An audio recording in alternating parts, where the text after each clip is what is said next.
Namaste and hearty welcome to all of you.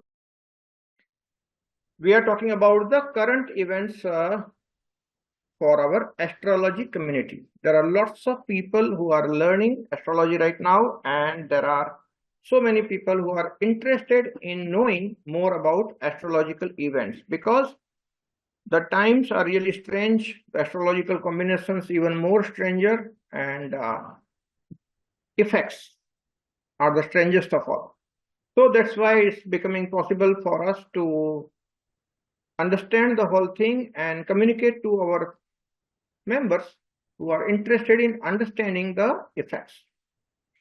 Okay, so now we will start what exactly happened. This time, Pitru Paksh started in Panchak Nakshatras. There are 27 nakshatras. Last 5 nakshatras are called as Panchak. आपने सुना होगा कि घर में किसी की अगर मृत्यु होती है पंचक में तो और 5 लोगों को भी रिस्क होता है। मैंने ऐसे बहुत सारे जगह पे देखा है कि किसी की मृत्यु पंचक में हुई है, लेकिन जरूरी नहीं है, ऐसा बहुत कम बार होता है कि पीछे और 5 लोग फैमिली के गए। वो मैंने नहीं देखा आज तक। ओके, लोग बोलते हैं, लेकिन मेरे पास ऐसे बहुत लोग आए कि जिनमें घर की किसी एक व्यक्ति की मृत्यु पंचक में हुई। देखो, 27 नक्षत्र है, एक महीने में एक चक्कर पूरा करता है चंद्र। हर महीने पंचक आते ही है। रेवती नक्षत्र लास्ट वाला है। आखिरी के पंचक जो है अनिष्टा, शततारा, पूर्व भाद्रा, उत्तर भाद्रा और रेवती, ये 5 नक्षत्र को पंचक नक्षत्र कहते हैं। अब ये हर महीने 5 नक्षत्र तो आते हैं, उसमें मृत्यु तो होती रहती। तो ऐसा कोई भी स्टेटिस्टिकल डेटा नहीं है कि कोई अगर एक व्यक्ति की घर में मृत्यु हुई पंचक में तो उसके पीछे और भी 5 लोगों की इमीडिएट मृत्यु होती है, ऐसा नहीं है। So we shall remove this myth कि ऐसा होता है। तो one of the purpose of this meeting is to remove such myths. भैया ऐसा कुछ नहीं होता है, स्टेटिस्टिक तो बताता है ना। हम तो डेटाबेस डिसीजन मेकिंग में मानते हैं, हम तो साइंटिफिक नजरिए से हर एक चीज को चकासते हैं, परखते हैं और फिर बताते हैं लोगों को। तो मैंने ऐसे बहुत सारे लोगों की मृत्यु पंचक में होते हुए देखी है, लेकिन ऐसा मेरी जानकारी में नहीं हुआ। कोई भी मेरे सर्कल में, अपने ताओ सर्कल में या तो ओमप्रम संगम में अभी तक में एक भी ऐसा नहीं हुआ कि जिसके घर में 5 मृत्यु हो चुकी। नहीं होता ऐसा। मृत्यु होनी है तो होता है, जिसका समय आ गया हो। बाकी ये पंचक में कोई गुजर गया और 5 जन के घर में मृत्यु होगी, ये मिथ है। Let us not entertain such myths. Okay, one of the purpose of this meeting is to remove the myths. बहुत सारे गलत ख्यालात हमारे संस्कृति में आ गए, बहुत सारे लोगों ने फैलाया है जो कि सच नहीं है। हो सकता है कभी सच होगा, लेकिन अभी तो कुछ सच दिख नहीं रहा है, क्योंकि मैं आपको सिर्फ साइंटिफिक तरीके से और डेटाबेस बातें बताने वाला हूं। ओके, कई सुनी बातें मैं नहीं बताऊंगा। The whole purpose of the meeting is that. तो अभी जो पितृपक्ष है पंचक में शुरू हुआ, ठीक है, ये हकीकत है। पितृपक्ष के शुरुआत में ही चंद्र ग्रहण हुआ पूर्णिमा के दिन, और अभी जो अंत होगा कल, सर्वत्र अमावस्या है, महालया है और सूर्य ग्रहण है। ओके, तो अभी ज्योतिष सभी बोलते हैं कि पंचक में पितृपक्ष की शुरुआत होना, शुरू में ही सूर्य चंद्र ग्रहण होना, अंत में सूर्य ग्रहण होना, इसको बड़ा अशुभ, इनऑस्पिशियस कॉम्बिनेशन मानते हैं ज्योतिष में। तो आज हम इसकी व्याख्या करेंगे कि क्या हो सकता है। एस्ट्रोनॉमिकल इवेंट्स सच है, जो होता है वो तो आकाश में दिखता है ना, सभी को साइंटिस्ट लोग मानते हैं। यहाँ एस्ट्रोनॉमिकल ये इवेंट तो है, लेकिन एस्ट्रोलॉजिकल इंटरप्रिटेशन किस हद तक सच, इसके ऊपर बड़ा क्वेश्चन मार्क होता है, क्योंकि हर एस्ट्रोलॉजर अपने अपने अनुभव से और अपने अपने तरीके से इंटरप्रेट करते हैं ये एस्ट्रोनॉमिकल इवेंट्स को, और इसके वजह से बहुत सारा डिफरेंसेस आता है। तो किसको मानना किसको नहीं मानना, ये मेरा अपना क्वेश्चन था, और मैंने एज अ साइंटिस्ट कुछ रिसर्च किया। और हम जब साइंटिफिक तरीके से देखते हैं, एक डेटाबेस डिसीजन मेकिंग होता है, तो कुछ हद तक हम अपने आप को प्रिपेयर कर सकते हैं, लेकिन डर की कोई भी भावना नहीं होनी चाहिए। तकलीफ क्या है कि बहुत सारी चैनल्स पे बहुत सारा डर क्रिएट किया जा रहा है कि ये ऐसा होने वाला, वैसा होने वाला है, और बहुत सारे लोग हमें क्वेश्चन पूछते हैं कि भैया इतना सब कुछ खराब होने वाला है, ये है, हम गांव छोड़ के चले जाए, कुछ लोग तो बोलते हैं कि सारी दुनिया डूबने वाली है तो कहाँ जाएंगे, ऐसे सारे सवाल आ रहे हैं हमारे पास में। हालांकि ऐसा कुछ होते हुए दिखता नहीं है। साइंटिफिक फैक्ट्स क्या है मैं आपको आज बताऊंगा, अभी बताऊंगा। ये जो सूर्य ग्रहण होने वाला है कल, वो हिंदुस्तान में नहीं दिखेगा। ओके। और ये कहां से दिखेगा? अटलांटिक ओशन, पैसिफिक ओशन में ज्यादा दिखेगा। और अर्जेंटीना से सबसे अच्छा कंकणाकृति सूर्य ग्रहण जिसको कहते हैं कि पूरी सूरज की रिंग दिखती है। ये क्या होता है कि जब चंद्र पृथ्वी से थोड़ा दूर होता है तो सूरज को पूरा ढक नहीं सकता है, चंद्र छोटा दिखता है, सूरज बड़ा दिखता है। तो जब चंद्र बराबर सूरज के बीचों बीच होता है तो पूरी रिंग दिखती है, जिसको कंकणाकृति सूर्य ग्रहण कहते हैं। और ये कंकणाकृति सूर्य ग्रहण अपने को अर्जेंटीना से ही दिखेगा। हिंदुस्तान के टाइम के हिसाब से, इंडियन स्टैंडर्ड टाइम के हिसाब से देखा जाए तो कल रात को 9:15 बजे से 3:15 बजे तक, मतलब 3 अक्टूबर अर्ली मॉर्निंग 3:15 बजे तक ग्रहण का टाइम है। इसलिए हिंदुस्तान में ग्रहण न दिखने की वजह से जो रिचुअल्स होते हैं, जिसको हम सूतक कहते हैं कि सूतक लगता है, ऐसा कुछ नहीं करना है। कोई भी रिचुअल हमें नहीं करना है क्योंकि हिंदुस्तान में नहीं दिखने वाला। अच्छा, अभी क्या हिंदुस्तान में न दिखने की वजह से इसकी इफेक्ट होगी क्या? नहीं, ये बहुत सारे लोगों ने हमको सवाल पूछा, फोन भी आए, मैसेजेस भी आए। तो अब इसका साइंटिफिक मैं आपको बात बताता हूं। अब तक में जो भी हुआ है, ग्रहण जहां से भी दिखता है पूर्ण रूप से, वैसे कंकणाकृति ग्रहण कल अर्जेंटीना से दिखेगा, अगर उसकी इफेक्ट हम 100% मानेंगे, 100% मानेंगे, तो जहां से आधा विधा दिखेगा, थोड़ा सा दिखेगा, वहां पर 50% उसकी इफेक्ट होगी। और जहां पर बिल्कुल नहीं दिखेगा, जैसे हिंदुस्तान में बिल्कुल नहीं दिखेगा क्योंकि ग्रहण रात को हो रहा है, तो हिंदुस्तान में नहीं दिखेगा, तो उसकी इफेक्ट हम सिर्फ 25% पकड़ते हैं। 25% effect of eclipse will be there on Indian continent. ठीक है, तो एक ये सवाल का जवाब हमने दिया कि 25% इफेक्ट हम पकड़ेंगे। अभी जहां दिखेगा वहां पर क्या हो सकता है? ऑलराइट, ये आ गया सोलर एक्लिप्स का कुंडली। अभी देखिए इसमें क्या दिखते हैं। तो पहले तो ये कहां से दिखने वाला, ये देखिए, ये जो पूरा पट्टा है, ज्यादातर पोर्शन अटलांटिक ओशन और पैसिफिक ओशन पूरा समंदर में है। सिर्फ ये जो अर्जेंटीना, ये जो नीचे वाला जो प्रदेश है, ये अर्जेंटीना देश है, वहां से कंकणाकृति सूर्य ग्रहण ढंग से दिखने वाला है। और बाकी इतने पोर्शन में अच्छे से दिखेगा। और ये जो पूरा जो ऊपर वाला पोर्शन है, जो half the portion of southern America को, कॉन्टिनेंट को कवर करता है, वहां पर दिखेगा। इस और ये देखो न्यूजीलैंड थोड़ा सा कवर अप हुआ है, ऑस्ट्रेलिया कवर नहीं हुआ है, ऑस्ट्रेलिया से नहीं दिखेगा। न्यूजीलैंड का थोड़ा सा पोर्शन में एक्लिप्स की इफेक्ट आएगी। ओके, मेजर इफेक्ट ये जो रेड पोर्शन दिख रहा है आपको अर्जेंटीना का, वहां पर से आपको पूर्ण रूप से कंकणाकृति सूर्य ग्रहण दिखेगा। अब इसकी ज्यादा इफेक्ट जो है वो समंदर में है। अगर आप इसको ट्रैक करोगे, ये तो साइंटिफिक फैक्ट है, ये तो साइंटिस्ट लोगों का बनाया हुआ, ये ट्रैकेबल है और सच है। हर समय ग्रहण के टाइम में ये सारी बातें आती है। तो अभी इसका ज्यादा इफेक्ट जो है वो समंदर पे है। तो उसका एक इंटरप्रिटेशन लोग ऐसा करते हैं, हो सकता है समंदर में बवंडर उठे, मतलब साइक्लोन्स, चक्रवात इफेक्ट्स होती है, उसके हिसाब से तटीय प्रदेशों में तकलीफें हो सकती है। कहां पर? जहां पर ये ग्रहण दिखने वाला है वहां पर, सब जगह पे नहीं। तो एक ऐसा इंटरप्रिटेशन इसका माना गया है। अभी जो हम मेन बात करेंगे, ये तो फिजिकल फैक्ट्स की बात होगी, साइंटिफिक फैक्ट्स की बात होगी। अब हम हॉरोस्कोप की बात करेंगे। तो हॉरोस्कोप जो है, ये जो ग्रहण बनने जा रहा है, देखिए चंद्र ग्रहण जो हुआ था हमेशा पूर्णिमा को होता है, सूर्य चंद्र सामने सामने होता है। और जो सूर्य ग्रहण होता है वो अमावस्या को होता है, सूर्य चंद्र हमेशा साथ में होता है। तो यहां पर कन्या राशि में सूर्य चंद्र साथ में है। सूर्य के साथ में बुध भी है, जो कि सूर्य से एक खाना आगे या तो एक खाना पीछे रहता है, अभी सूर्य के साथ में है। सूर्य 15 डिग्री का है, बुध 17 डिग्री का है, काफी नजीक है। और कंबस्ट हो गया, अस्त का बुध हो गया। सूर्य के नजीक आने की वजह से बुध अस्त का हो गया, और केतु इनके साथ में है जो ग्रहण लगा रहा है। ओके, तो नेचुरली सामने के साइड में राहु होगा, और अभी राहु के साथ में नेपच्यून भी चल रहा है रिट्रोग्रेड। तो ये आपको कुंडली समझ में आ गई।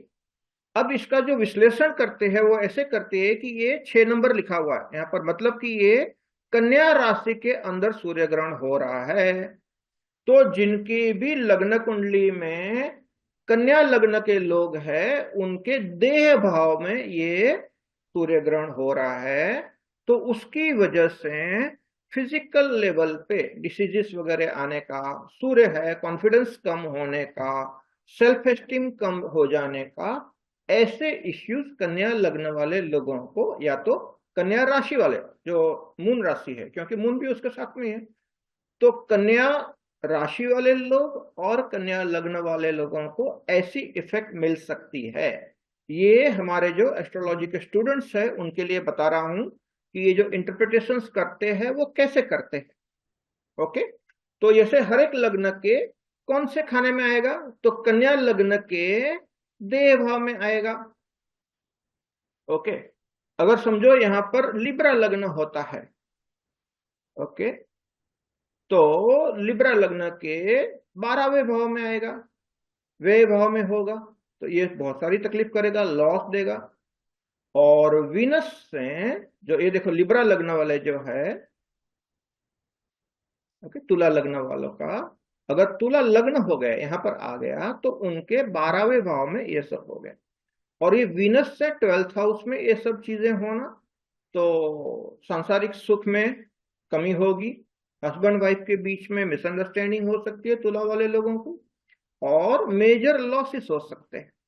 ओके, ऐसे इंटरप्रिटेशन करते, तो ऐसे घुमाते जाएंगे तो हर एक लग्न के लिए कौन से खाने में कौन से भाव में ये कॉम्बिनेशन बन रहा है, उसके हिसाब से इंटरप्रिटेशन होता है। ओके, मैं यहाँ पर एस्ट्रोलॉजी सिखाने की कोशिश नहीं कर रहा हूँ, मैं आपको कुछ बातें बता रहा हूँ हमारे स्टूडेंट्स हैं उनके लिए कि ये कैसे होता है और लोग कैसे इसका इंटरप्रिटेशन करते हैं। ओके, ये बात हो गई, सब लोगों ने देख लिया कि फैक्ट्स क्या है।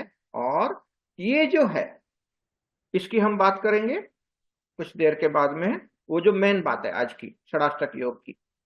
अभी ऐसी बात है कि कन्या राशि में ये सोलर एक्लिप्स सूर्य ग्रहण होने जा रहा है। थोड़ी बहुत इफेक्ट जो ध्यानी है, जो एकदम सेंसिटिव है, जिनको एनर्जी सेंस करने को आता है, वो लोग डेफिनेटली 25% सेंस कर पाएंगे हिंदुस्तान में, क्योंकि डायरेक्टली नहीं दिखेगा तो सेंस नहीं होता। मुझे याद है 2019 में दिसंबर में हमारी एक कैंप चल रही थी कल्याण आश्रम में, और हम लोग सब बैठे थे, सुबह का समय था, ध्यान कर रहे थे काजू के झाड़ के नीचे जहां पर अपना ओपन एयर कॉन्फ्रेंस होती है। और वहां पर हमने सभी लोगों ने सूर्य ग्रहण को होते हुए देखा। तो बराबर 1.5-2 घंटे के अंदर सूर्य की सारी कलाएं हमको दिख गई, जैसे खुलता है बंद होता है, सूर्य के साथ में होता है, उसको भी कलाएं कहते हैं। चंद्र को कलाएं कहते हैं, वैसे ग्रहण के टाइम में सूर्य की भी कलाएं कहते हैं, डिफरेंट पोजिशन ऑफ एक्लिप्स। हम लोग ने सभी ने महसूस किया कि कैसे कैसे एनर्जी बदलती है। You can actually feel the energy of the eclipse if you are sensitive to understand this thing. तो वैसे कल रात को 25 आवर्स फ्रॉम नाउ आपको बहुत ज्यादा नहीं समझेगा क्योंकि हिंदुस्तान में नहीं हो रहा है, लेकिन अगर आप सेंसिटिव हो तो आपको 25% इफेक्ट समझेगा। अच्छा, सूर्य ग्रहण से कुछ समय पहले, और ऐसा कहते हैं कि मैक्सिमम 30 to 45 डेज तक उसकी इफेक्ट चलती है। अभी एक कन्या राशि में ये जो सूर्य ग्रहण होने जा रहा है कल, उसकी क्या इफेक्ट होगी, तो कन्या राशि जो है वो बुध की राशि है, द्विस्वभाव राशि है, और पृथ्वी तत्व की राशि है, और इसका मालिक बुध है जो कम्युनिकेशन को रिप्रेजेंट करता है। इसका क्या मीनिंग हम बता सकते हैं ज्योतिष के हिसाब से अगर देखा जाए तो, लोगों ने कम्युनिकेशन में ध्यान रखना है। चंद्र, सूर्य, बुध और केतु साथ में होने की वजह से मन के ऊपर भी ग्रहण लगता है, हमारी कभी कभी समझ कम हो जाती है, वार्तालाप में, कम्युनिकेशन में मिसअंडरस्टैंडिंग्स होने के चांसेस बढ़ जाते हैं। शुक्र के 12वें भाव में ये हो रहा है तो संसारिक बातों में भी मिसअंडरस्टैंडिंग होने का और पति पत्नी के बीच में भी मिसअंडरस्टैंडिंग होने के योग बन रहे हैं, ऐसा इसका आकलन होता। तो क्या करना है, इसकी इफेक्ट हमको कितनी आएगी, 25%। तो बहुत ज्यादा डरने की बात नहीं है, but it's always good to improve our communication and talk only that which is necessary। मतलब कि ऐसे समय पे जबकि मिसअंडरस्टैंडिंग हो सकती है, कम्युनिकेशन में बाधाएं आ सकती है, तो हमने सोच विचार करके ही जो जरूरी है उतना ही बोलना चाहिए, किसी से पंगा नहीं लेने का, किसी से आर्ग्यूमेंट नहीं करने का, नहीं तो लेने के देने पड़ सकते हैं। बस इतना ही मानना है, कोई डर नहीं, कुछ नहीं, बस ये सच है, इतना सच है। ओके, बाकी तो लोग बड़ा चढ़ा के एक्लिप्स की इफेक्ट बताते हैं, मेरे हिसाब से बस इतना ही सच है हमारे लिए, हिंदुस्तान के लिए। ओके, अभी मैं आपको एक अलग आयाम पे लेके जाऊंगा जिसको कहते हैं, हिंदी में कहते हैं मेदनी ज्योतिष और मेदनीय ज्योतिष, अंग्रेजी में इसको कहते हैं मुंडेन एस्ट्रोलॉजी। ये एक ब्रांच है एस्ट्रोलॉजी की जिसमें पूरी दुनिया पे या तो राष्ट्र पे, कोई खंड पे क्या इफेक्ट होता है एस्ट्रोनॉमिकल इवेंट्स का, इसके बारे में ज्यादा पता चलाता है। तो अभी मैं आपके साथ में और एक बार ये जो मुंडन एस्ट्रोलॉजी का जो मेरा कैलकुलेशन है वो शेयर करता हूं, और मैं आपको बताऊंगा कि डरने की बिल्कुल बात नहीं है, ऐसे कुछ भी रिस्की बातें मुझे तो नहीं दिख रही है। ओके, यहां पर हमने क्या किया है, ये जो मंगल शनि षडाष्टक योग हो रहा है उसकी बात करेंगे, एक्लिप्स की बात हो गई। अभी देखिए कैसे कैसे चेंजेस हो रहा है, परिवर्तन कहां पर आ रहा है, आप देख सकते हो। Mars in cancer from 20 October 24 to 21 January, 20 अक्टूबर को मंगल कर्क राशि में आ जाएगा। अभी कहां पर है, तीसरी राशि में, जेमिनी में है, वहां से चौथी राशि कर्क में आ जाएगा। तो जब कर्क में आएगा तो शनि के साथ में षडाष्टक योग बनेगा। षडाष्टक योग किसको कहते हैं कि एक ग्रह से दूसरे ग्रह को गिने तो 6 या तो 8 का भाग बनता। अभी देखो ये शनि से मैं कैलकुलेट करता हूं तो 1 2 3 4 5 और 6, मतलब कि मंगल जो है वो शनि से छठा है। और अगर मैं मंगल से शनि का कैलकुलेट करूं, कैलकुलेट हमेशा एंटी क्लॉकवाइज होता है, ऐसे होता है, तो ये 1 हो गया, 2 3 4 5 6 7 और 8। तो मंगल से शनि जो है 8वें घर में है, शनि से मंगल छठे घर में है, तो इसको 6-8 कॉम्बिनेशन या तो षडाष्टक योग कहते हैं संस्कृत में। ओके, तो अभी क्या होगा, 20 अक्टूबर को, अभी कल 2 अक्टूबर है, 18 दिन के बाद में मंगल शनि का षडाष्टक योग होने वाला है। जो मैंने जो थंबनेल बनाया था ये यूट्यूब के लिए वो ये था कि मंगल शनि का षडाष्टक योग है जो आने वाला है। तो एक 15-20 दिन पहले हम डिस्कस करते हैं, कुछ इवेंट्स आने वाली होगी तो उसको हम समझ सकते हैं। लेकिन उसके साथ साथ और भी क्या ग्रह है इसको भी हम समझ लेंगे। अभी शनि देव वक्री चल रहे हैं, सैटर्न रिट्रोग्रेड है, कब से, 29 जून 2024 से शुरुआत हुई और 15 नवंबर 2024 तक शनिदेव वक्री मार्गी रहेंगे, वक्री रहेंगे, मतलब Saturn is retrograde up to 15 November. अब और एक मेजर इवेंट होने जा रहा है और फिर मैं आपको असली बातें बताऊंगा, मेरा अपना जो आकलन है वो बताऊंगा। ओके, मेरी एक्सपर्टाइज जो है वो पास्ट लाइफ एस्ट्रोलॉजी में है। ओके, मैंने बहुत सारा अध्ययन किया है, तो उस एंगल से मैं आपको खुश खास बातें बताऊंगा। तो देखो जुपिटर जो है, देवगुरु बृहस्पति वक्री हो जाएंगे 9 अक्टूबर को, आज 1 अक्टूबर है, बराबर 8 दिन के बाद में देवगुरु बृहस्पति भी वक्री हो जाएंगे। Jupiter will become retrograde on 9 October 2024 and it will remain retrograde up to 4 February 2025।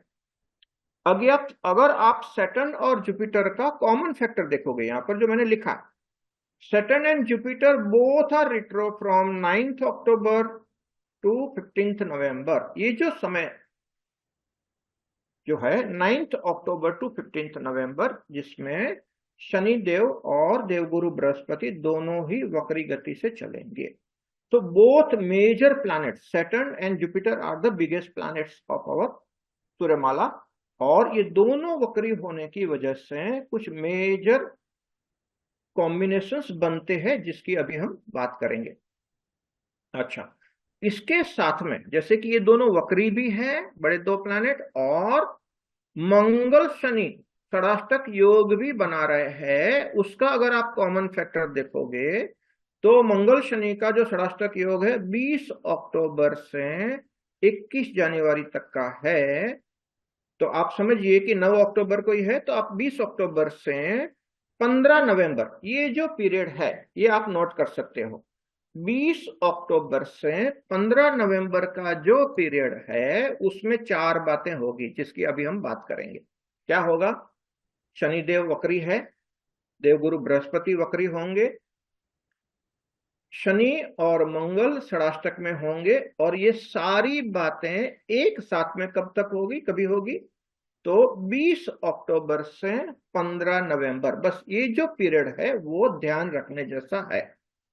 Okay, तो अब ये पीरियड में क्या क्या हो सकता है इसकी बातें करेंगे, और उसका रैशनल क्या है। हमारे जितने भी एस्ट्रोलॉजी के स्टूडेंट्स हैं वो हमेशा ये पूछते हैं कि ये क्यों बताया, ये कैसे बताया। ओके, तो ज्यादातर हमारी ये जो मीटिंग्स होती है हमारे एस्ट्रोलॉजी स्टूडेंट्स के लिए, और जो दूसरे मित्र जो इंटरेस्ट रखते हैं उनके लिए, ताकि हम आपको बता सके ढंग से कि ये कैसे बताते हैं लोग, कि फियर क्रिएट करने के लिए है कि सचमुच में कुछ रैशनल है। तो मैं अभी रैशनल की बात करूंगा। अब ये देखिए, वृषभ लग्न की कुंडली है, ये हिंदुस्तान की कुंडली है। ये कैसे बनाया हमने? तो हिंदुस्तान आजाद कब हुआ? 15 अगस्त 1947 को हिंदुस्तान आजाद हुआ। तो 15 अगस्त को सुबह 000001, एक सेकंड की अगर आप कुंडली बनाओगे तो वृषभ लग्न की कुंडली बनती है। ये हिंदुस्तान की कुंडली है। ओके, और हिंदुस्तान की कुंडली में ये अगर आप जो ट्रांजिट के ग्रह है, जिसको गोचर के ग्रह कहते हैं, उसको अगर सुपर इम्पोज करोगे तो मंगल जो षडाष्टक योग बना रहा है शनि के साथ में, तब शनि कुंभ राशि में है और मंगल कर्क राशि में है। तो हिंदुस्तान की कुंडली में मंगल पराक्रम भाव में बैठेंगे, तीसरे भाव में, और कर्म स्थान हम जिसको बोलते हैं, जो इंडिविजुअल जातक की कुंडली में, वो वहां पर शनिदेव बैठे हैं। लेकिन हम जब मुंडन की बात करते हैं तो इनका जो इंटरप्रिटेशन है वो बदल जाता है। अब देखिए, मैं आपको बताता हूं क्या क्या हो सकता है और उसका रैशनल क्या है, ये समझना बड़ा जरूरी है। और फिर हम देखेंगे, बहुत दूर की बात नहीं है कि अभी हम जो समझ रहे हैं वैसा हो रहा है कि नहीं हो रहा है, ये भी हम बात करेंगे। ओके, मैं कोई भविष्य ज्ञाता नहीं हूं, मैं कोई बड़ी प्रोफेसिस करने वाला आदमी नहीं हूं, लेकिन मैं एक साइंटिस्ट हूं, और एक साइंटिस्ट के नाते हम एक एक्सपेरिमेंट कर रहे हैं कि ये जो ज्योतिष लोग बोलते हैं वो डेटाबेस डिसीजन मेकिंग हो सकती है, स्टेटिस्टिकली सच हो सकता है कि नहीं। तो इसका हम स्टेटिस्टिक्स भी देखेंगे कि किस हद तक सच हो रहा है। अब इसका पहले हम आपको रैशनल बताते हैं कि जो मुंडन एस्ट्रोलॉजी के हिसाब से जो तीसरा घर जो होता है, देखिए यहां पर मैंने लिखा है automobiles, transport, communication, newspapers, railway, social media और इंफॉर्मेशन टेक्नोलॉजी, ये सारी चीजें तीसरे भाव के साथ में कनेक्टेड होती है मेदनीय ज्योतिष के हिसाब से। According to mundane astrology, the third भाव और the third house is connected to automobile industry, transportation, communication, newspaper industry, railways, social media, and information technology. These are the areas which will get affected because of Mars transiting through Cancer sign. तो क्या क्या हो सकता है? अब देखिए, मंगल जो है, ऐसा कहते हैं मेदनी ज्योतिष में, मंगल जहां बैठेगा वहां दंगल करेगा। ओके, ये नॉर्थ इंडिया का एक फ्रेज है कि मंगल दंगल करता है। तो मंगल कौन से एरिया में दंगल करेगा? ऑटोमोबाइल इंडस्ट्री में गड़बड़ हो सकती है, हो सकता है ऑटोमोबाइल इंडस्ट्री के शेयर सडनली गिर जाए, कुछ इंडस्ट्री में गड़बड़ हो जाए, ऑटोमोबाइल्स के एक्सीडेंट बढ़ जाए, क्योंकि मंगल एक्सीडेंट करने वाला भी ग्रह है। हो सकता है लाल कलर की गाड़ियों का एक्सीडेंट सडनली बढ़ जाए, हो सकता है रेलवे के एक्सीडेंट सडनली बढ़ जाए। और अभी जिस हिसाब से कुछ लोग गड़बड़ कर रहे हैं, तो चांसेस बहुत ही बढ़ता है, क्योंकि रेलवे भी इसी से कनेक्टेड है। न्यूज़पेपर में उल्टे सुलटे न्यूज होने की वजह से मिसअंडरस्टैंडिंग, क्योंकि कम्युनिकेशन का भी ये घर है, तीसरा घर जो है वो, तो कुछ लोगों के भड़काऊ भाषण की वजह से मासिस में मिसअंडरस्टैंडिंग क्रिएट होके दंगल हो सकते हैं। ये बात सच है, मतलब ये इंटरप्रिटेशन सच है।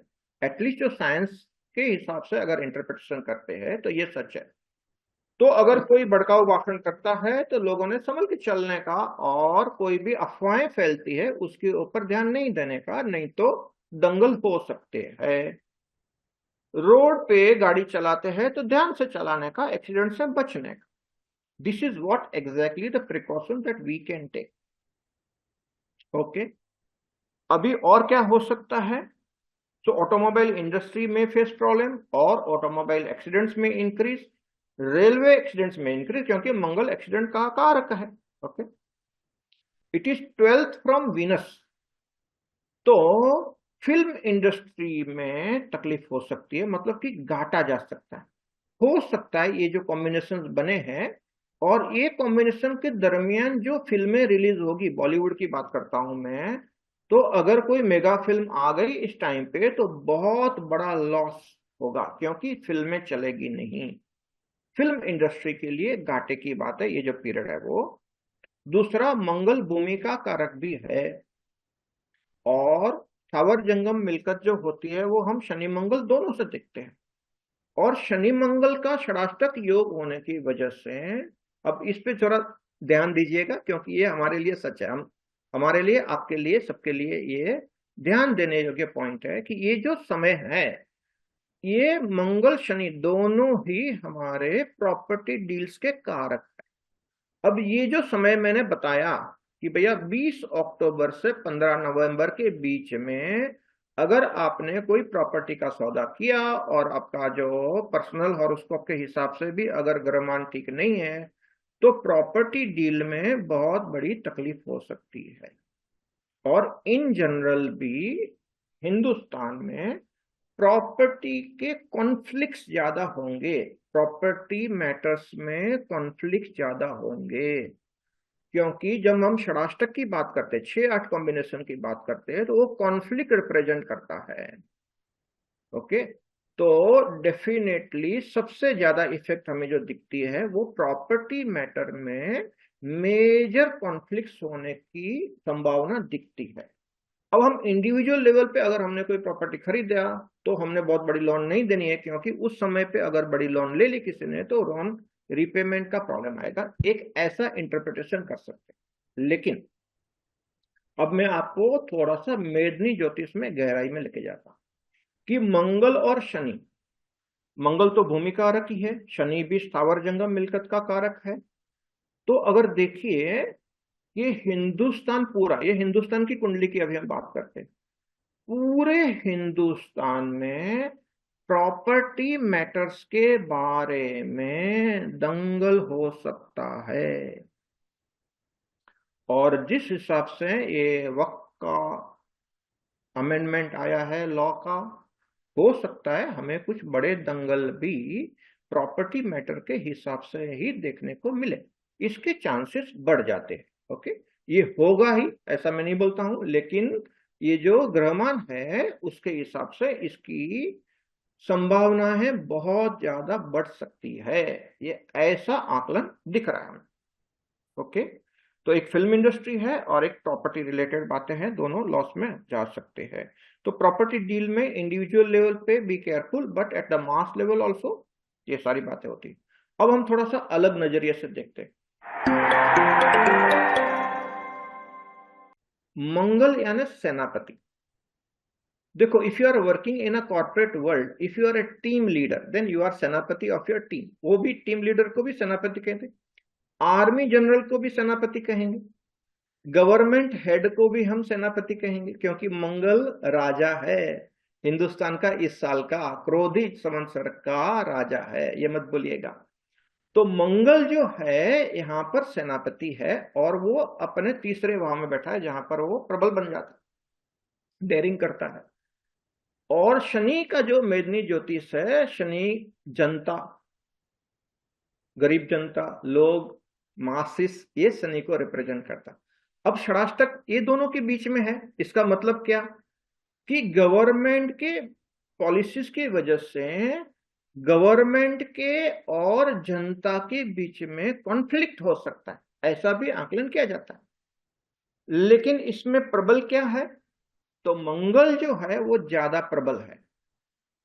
ओके, जो जनता पे भारी पड़ सकता है। इसका मतलब क्या कि जो भी चीजें सत्य है, संविधान के हिसाब से चल रही है, ढंग से चल रही है, संविधान के विरुद्ध कुछ भी नहीं कर रही है गवर्नमेंट, अगर ऐसी अच्छी और जो सत्य हकीकत पे बेस्ड है, जो चेंजेस लाने चाहिए, उसके सामने भी अगर कोई दंगल करता है, तो इस कंडीशंस में मुझे दिख रहा है कि मंगल का प्रभाव जो है सेनापति, वो अपना प्रभाव दिखाएगा। इसका मतलब क्या कि दंगल करने वालों की अच्छी खासी पिटाई होने वाली है और government is not going to budge and the changes will happen.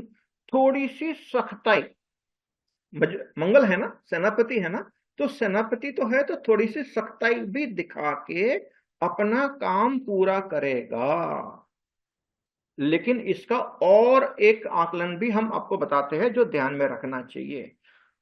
अगर देखो कोई व्यक्ति हिटलर के जैसा है, क्या बोलते हैं उसको, सरमुखत्यार, डिक्टेटर टाइप का व्यक्ति है, तो अगर मंगल डिक्टेटर करता है तो शनि जनता है, जनता विद्रोह कर सकती है डिक्टेटर के सामने, ये रिस्क भी है। मतलब कि in certain countries where dictatorship is there and there if the dictator is trying to do something, तो वहां की जो जनता है वो विद्रोह कर सकती है, रोड पे आ सकती है और वहां पर जनता का विजय हो सकता है। डेमोक्रेटिक फ्रंट में, हिंदुस्तान में डेमोक्रेसी है, तो दंगल करने वालों की पिटाई होने वाली है, ऐसा मुझे समझ में आ रहा है। कॉम्बिनेशन, ये जो षडाष्टक है जो आज का मेन विषय है, इसका आकलन हम इस हिसाब से करेंगे कि देखो डेमोक्रेसी में डिस्कशंस होता है हर चीज का, कोई भी सरमुख्तियार नहीं होता यहाँ पर। ओके, और हमारे प्रधानमंत्री तो अपने आप को प्रधान सेवक मानते हैं, तो यहाँ पर कोई सरमुख्तियार शाही की बात ही नहीं है। हर चीज के ऊपर डिस्कशन होता है, लोगों को मौका मिलता है कि आप अपनी राय दीजिए, फिर कमेटी होती है, डिस्कशन होता है, उसके बाद में लीगली इलेक्टेड कैंडिडेट्स जो होते हैं पार्लियामेंट में बैठते हैं, वो लॉ पास करते हैं। तो एक पूरी डेमोक्रेटिक प्रोसेस है, इसमें कोई सरमुख्तारशाही या तो डिक्टेटरशिप की कोई बात नहीं हिंदुस्तान में। उस मामले में मंगल का पलड़ा भारी दिख रहा है हमें। इसका मतलब कि हिंदुस्तान में जो दंगल करेंगे उसकी बैक ऑफिस का सॉफ्टवेयर अपग्रेड हो जाएगा। ये समझते हैं इस सॉफ्टवेयर वालों की भाषा, मतलब कि पीछे से लाठी लगेगी तो सब ठीक हो जाएगा, दंगल करने वालों के पीछे से लाठी लगने वाली। तो बोलते हैं इनका बैक ऑफिस से इनका सॉफ्टवेयर अपग्रेड होने वाला है। ओके, सो दंगल करने वाले लोगों ने सोच समझ के चलना चाहिए। हिंदुस्तान है, यहाँ पर सख्ती से काम होने वाला आने वाले दिनों में, तो गड़बड़ नहीं करे कोई भी। ओके, प्रॉपर्टी डीलिंग में इंडिविजुअल्स ने बड़ी होम लोन्स नहीं लेनी चाहिए, नहीं तो लोगों को होम लोन्स चुकाने में तकलीफ होने वाला है। अब ये 10th हाउस में सैटर्न के साथ में मंगल षडाष्टक भाव में आ रहा है। इसका मतलब ऐसा है कि हो सकता है, वर्ल्ड वाइड इफेक्ट है ये, तो बहुत सारे लोगों का जॉब जा सकता है, lay off, big way, big companies, you will see lots of people will be losing their job, possible है फॉर अ शॉर्ट वाइल। कौन सा पीरियड है, मैंने आपको बताया कि 20 अक्टूबर से 15 नवंबर के बीच में, और ये मैं भविष्यवाणी के हिसाब से नहीं बताता हूं, एक साइंटिस्ट के तौर पे बताता हूं कि ये मुझे दिख रहा है, कैलकुलेशंस बता रहा है। और अभी हम इसका ट्रैक रखेंगे और आने वाले दिनों में हम आपको बताएंगे कि ये बात सच हुई कि नहीं हुई। क्योंकि जो ले ऑफ होता है वो तो पेपर में आते हैं, न्यूज आते हैं, समझता है कि भाई कितना हुआ। तो हॉरोस्कोप के हिसाब से सबसे ज्यादा चांसेस दिख रहे हैं। हिंदुस्तान में शायद उसका प्रोपोर्शन कम होगा, लेकिन वर्ल्ड वाइड बहुत ज्यादा होगा। क्योंकि ये जहां पर जो कंट्रीज में यूएसए से वगैरह जो दिखने वाला है ग्रहण, not USA exactly but southern part of US continent, वहां से जो Argentina is a main country, हो सकता है ब्राजील, चिली, पेरू और इन सारी कंट्री में दिखेगा, तो वहां पर भी ले ऑफ का बहुत बड़ा इश्यू आ सकता है। हिंदुस्तान में उसकी इफेक्ट 25% ही रहेगी। लेकिन आप देखोगे कि जॉब मार्केट और इकोनॉमी फॉर अ वाइल थोड़ा सा नेगेटिव ग्रोथ हो सकता है इस दरमियान, और शेयर मार्केट में भी थोड़ा सा करेक्शंस आ सकता है। कौन से पीरियड में? 20 अक्टूबर से 15 नवंबर का जो कॉमन पीरियड है, जो सभी एंगल से दिखा रहा है कि ये रिस्क है। ओके, हम इसको फिर से आकलन करेंगे, बहुत दूर की बात नहीं, हम देखेंगे और फिर देखेंगे कि बात सच हुई कि नहीं हुई। ओके, अब सबसे बड़ी बात देखो, ये जो दंगल करता है ना, एक तो फिजिकल दंगल होता है कि जैसे लोग लाठी लेके, तलवार लेके रोड पे आ गए, उनकी तो पिटाई होने वाली है डेफिनेटली। क्योंकि मंगल जो है थर्ड हाउस में सख्ताई से काम लेगा। गवर्नमेंट जो है, आ, सत्ता में जो भी है, मिलिट्री है, पुलिस है, सख्ताई से काम लेगी, ये तो दिख रहा है। लेकिन एक बात जो हमने नहीं की, जो कि इसका जो मॉडर्न जमाना है ना, तो इंटरप्रिटेशन बदल जाता है। शनि मंगल षडाष्टक और जो ओवरऑल ये जो रिट्रो है गुरु और शनि, क्या हो सकता है? सडनली साइबर क्राइम बहुत तेजी से बढ़ सकता है। And this is what I recommend that everybody be very careful.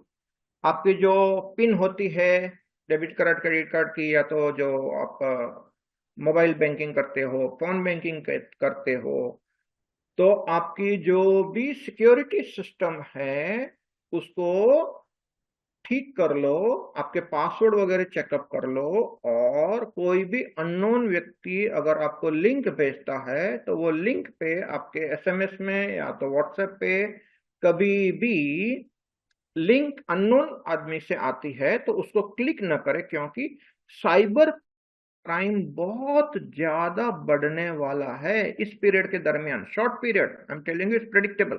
20 अक्टूबर से 15 नवंबर के बीच में आप देखोगे कि बड़े बड़े अकाउंट्स खाली हो गए। ओके, तो साइबर क्राइम बहुत तेजी से बढ़ने वाला है। ओके, तो ये जो हुई इफेक्ट जो है वो इस तरीके से होने वाली है। अब मैं आपको एज अ साइंटिस्ट कुछ खास बातें बता रहा हूं। See, lots of channels are talking lots of things. बहुत सारे लोग तो सिर्फ भय के फैलाने के अलावा और कुछ भी नहीं कर सकते ना। यूट्यूब के 90% एस्ट्रोलॉजिकल चैनल जो है सिर्फ भय फैलाने का काम कर रही है, जिसमें तथ्य बहुत कम और डर क्रिएट करने की भावना बहुत ज्यादा है। क्योंकि उससे उनको हिट मिलता है, उनका जो भी है एडवर्टाइजमेंट का रेवेन्यू आता है। हमारा ऐसा कोई भी एस्पेक्ट नहीं है। एज अ साइंटिस्ट मैं आपको दो ही बातें बताऊंगा जो दोनों वेल नोन है, इसमें नया कुछ भी नहीं है। Global warming is a known phenomena.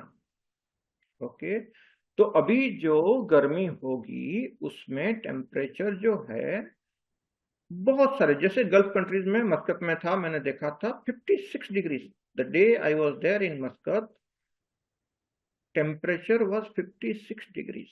अभी साइंटिस्ट के हिसाब से देखा जाए, अगर वो 60 डिग्री पे पहुंच गया तो ऑटोमेटिक एक मैकेनिज्म होता है जिससे कि बर्फ गिरने की शुरुआत हो जाती है। ये बर्फ युग जो है ऐसे आया था। एक्सट्रीम्स, अगर एक्सट्रीम हीट बढ़ गई, क्योंकि इतने सारे एयर कंडीशनर चलते हैं, व्हीकल्स चलते हैं और ये जो बॉम्ब फुट रहे हैं, ओके, तो उसकी वजह से गर्मी हो रही है। तो global warming is a reality, measurable है, और कैसे धीरे धीरे आगे बढ़ रही है। ग्लेशियर्स पिघल रहे हैं। आप अगर सैटेलाइट इमेजेस देखोगे आज से 30 साल पहले की, 10 साल पहले की, आज की, तो बहुत हद तक ग्लेशियर पिघले हैं। हम जब गंगोत्री जाते हैं हिमालय में घूमने के लिए, तो देखिए काफी पिछड़ गए, जैसे ग्लेशियर्स काफी कम हो गए हैं, और ये हकीकत है। पहाड़ों पे भी बर्फ कम दिखती है, ये साल तो कम से कम पिछले साल दिखी थी, लेकिन बहुत बार हम लोग घूमने जाते हैं तो पहाड़ों पे बर्फ भी नहीं दिखती है। मतलब कि global warming is a reality, heat बढ़ी है, ये तो हकीकत है। और हीट और बढ़ने से क्या होगा, जो हमारे ध्रुव प्रदेश में पोलर रीजन में जो आइस है वो भी मेल्ट हो सकता है।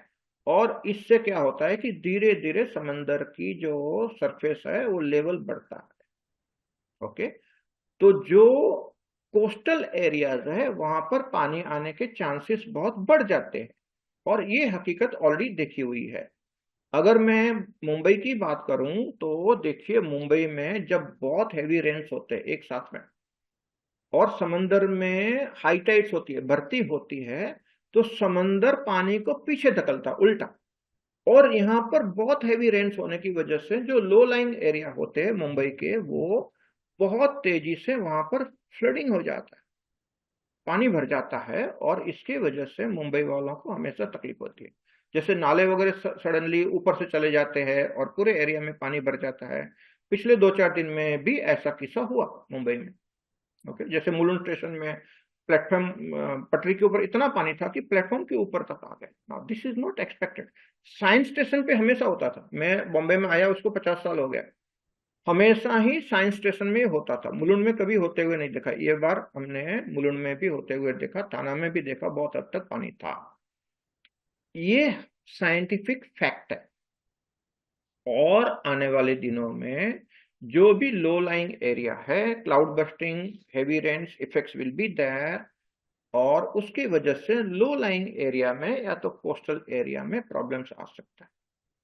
ठीक है, ये साइंटिफिक फैक्ट है। अभी ज्योतिष लोग क्या बोलते हैं कि भैया मुंबई वालों खाली करो, सब प्रॉपर्टी बेच के चले जाओ, पूरा मुंबई डूबने वाला। अब ये जो लैंग्वेज है ना, ये साइंटिफिक लैंग्वेज नहीं।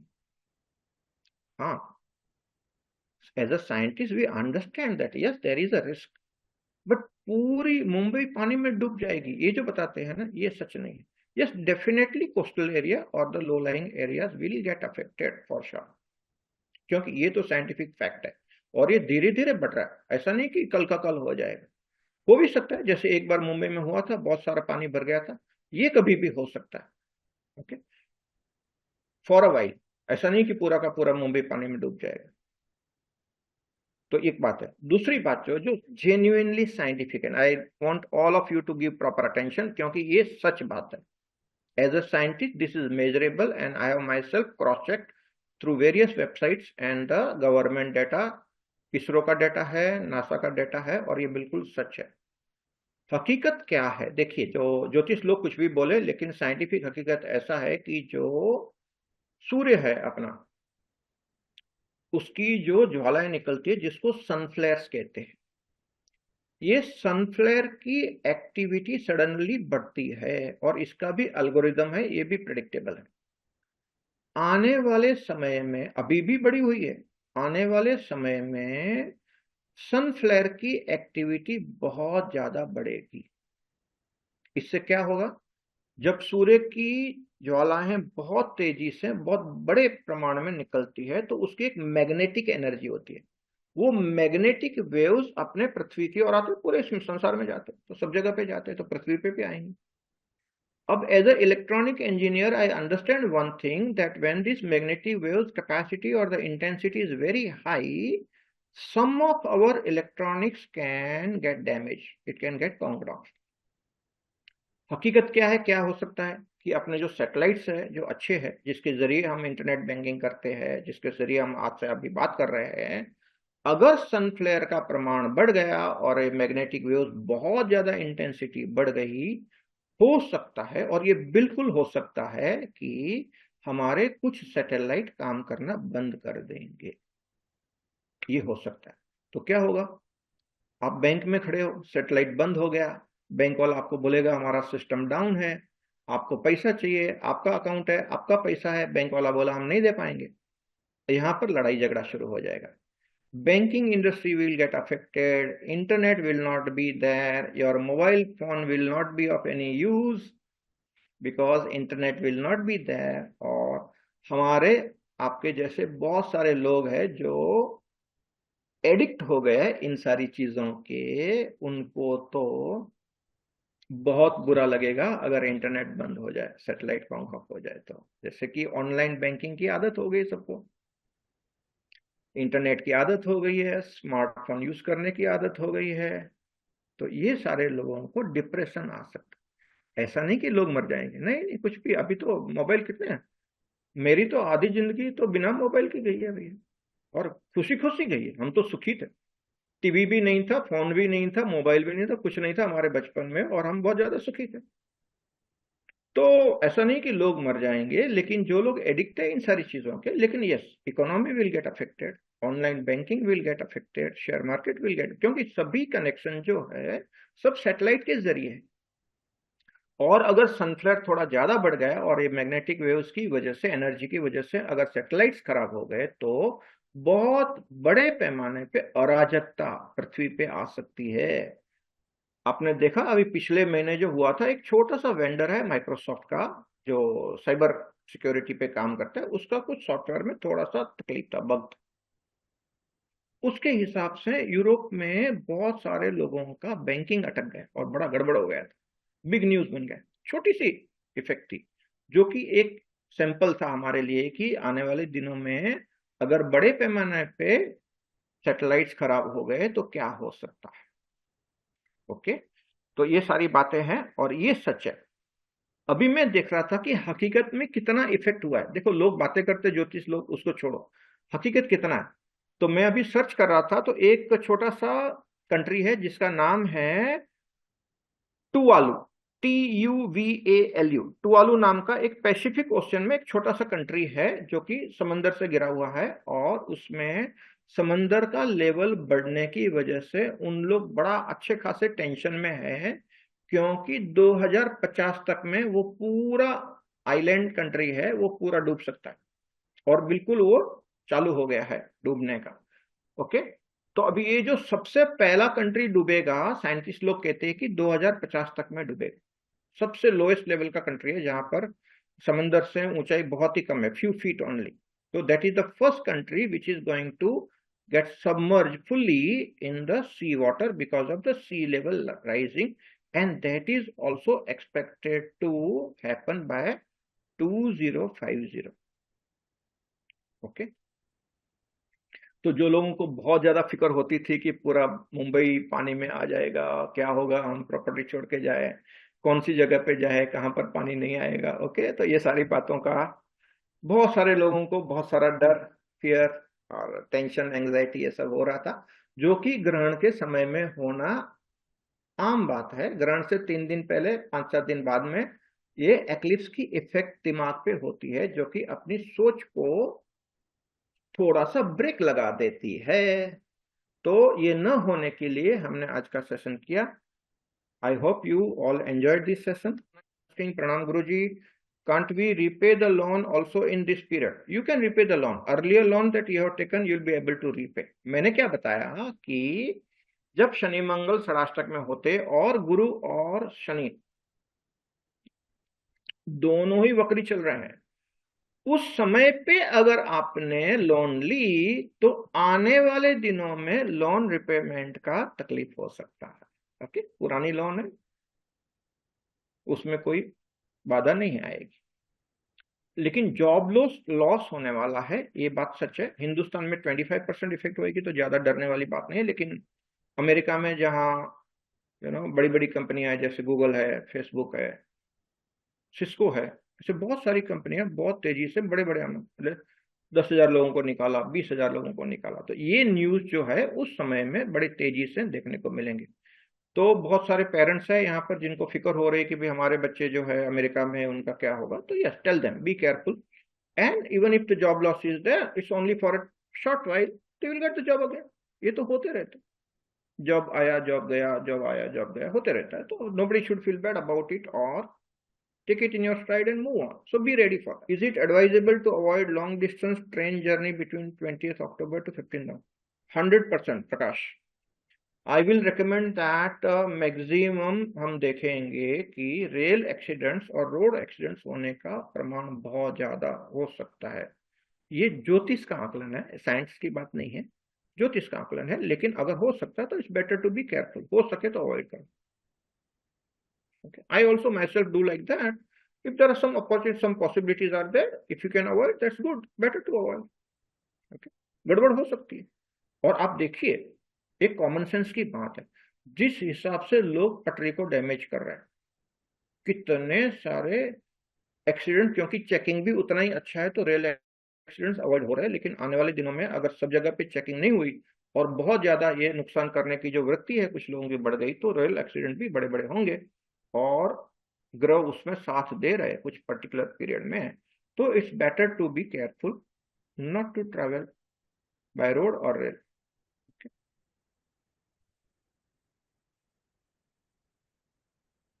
All right, thank you for joining, God bless you all, bye bye.